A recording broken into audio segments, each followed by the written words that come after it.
Welcome to day 2 of our Des Moines Register debates. Still, half Iowa Democrats who say they're likely to caucus also say they may still change their minds. Well, I think it's important that we recognize how people feel in Iowa and across America. During the 90s, the typical Iowan family's income rose $7,000. We can get back to fiscal responsibility and economic growth again. The cost of higher education.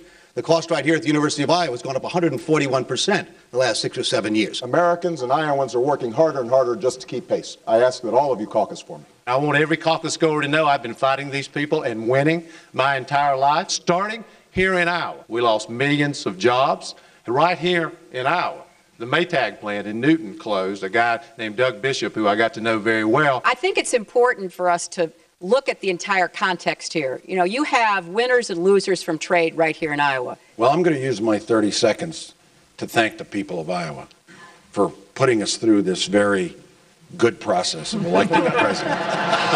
And I can tell you, as I've gone to every one of the 99 counties in Iowa, this is the #1 issue affecting not just this country, but Iowa caucus goers. Often pointed out here as I travel around the state, the people have reminded me that Iowa represents as much as 10%, maybe more, of the most fertile land in the world. This incredible world global resource is going to be preserved and protected. All of us ought to support, not only Iowans, but across this country, so that we preserve this very valuable resource. This is something you hear about all across rural Iowa. First time I ever came out to Iowa was with Senator Culver on his first campaign in '74. And one thing seems different now. You ride across this magnificent state, you see so much open land and so few farmers. It's kind of fascinating. There's so much that we could do that would really help family farmers and help rural development. I've got a dozen or so of my family farmers from New York traveling around Iowa today, talking to family farmers about what I've been trying to do. We do need a farm bill, and Tom Harkin's been working like a Trojan to get it done. Everywhere I go across Iowa, I'm impressed by the people I meet and touched by the stories they tell me, especially the first-time caucus goers. Let me begin by, on behalf of Jackie and my children, thanking Iowans. We've been warmly and graciously received here over the last number of months, and we're very grateful to the state for all of that. I think Iowans, like us other Americans, want to know not only what you're going to do, but give us some sense of confidence and optimism that you've got a record of actually achieving. And lastly, I have a New Year's wish that Iowans caucus, and you caucus correctly on January 3rd.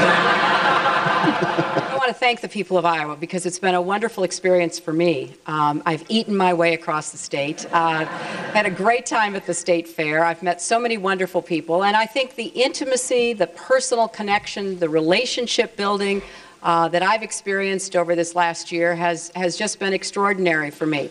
And I will never forget the people of Iowa, and I hope that I will be a good president for those people who believed in me. The Iowa caucuses are crucial for a very simple reason. Because instead of seeing us for a few seconds on television, the Iowa caucus goers see us up close in their living rooms and in town hall meetings. Aside from enjoying everything on a stick at the Iowa Fair, which is always a great joy here, the thing I think I've carried away the most is I love the independence and the notion that Iowans, I think this time, but historically as well, make up their own mind. You have proven over and over and over again, you make up your own minds, and that's a good thing for America. What I like best about Iowans is you like underdogs. And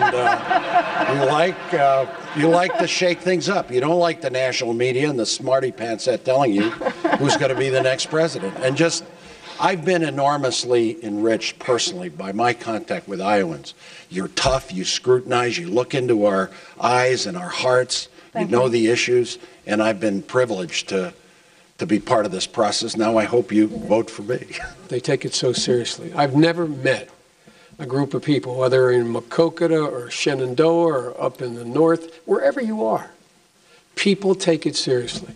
And you always treat us with respect. I've never walked out of a place without someone, even if not for me, saying, thank you for coming, Senator. And without you, this democracy's in trouble. You know, what I've been struck by is just the core decency. I'm looking forward to doing well in the caucuses. Iowa deserves to be first.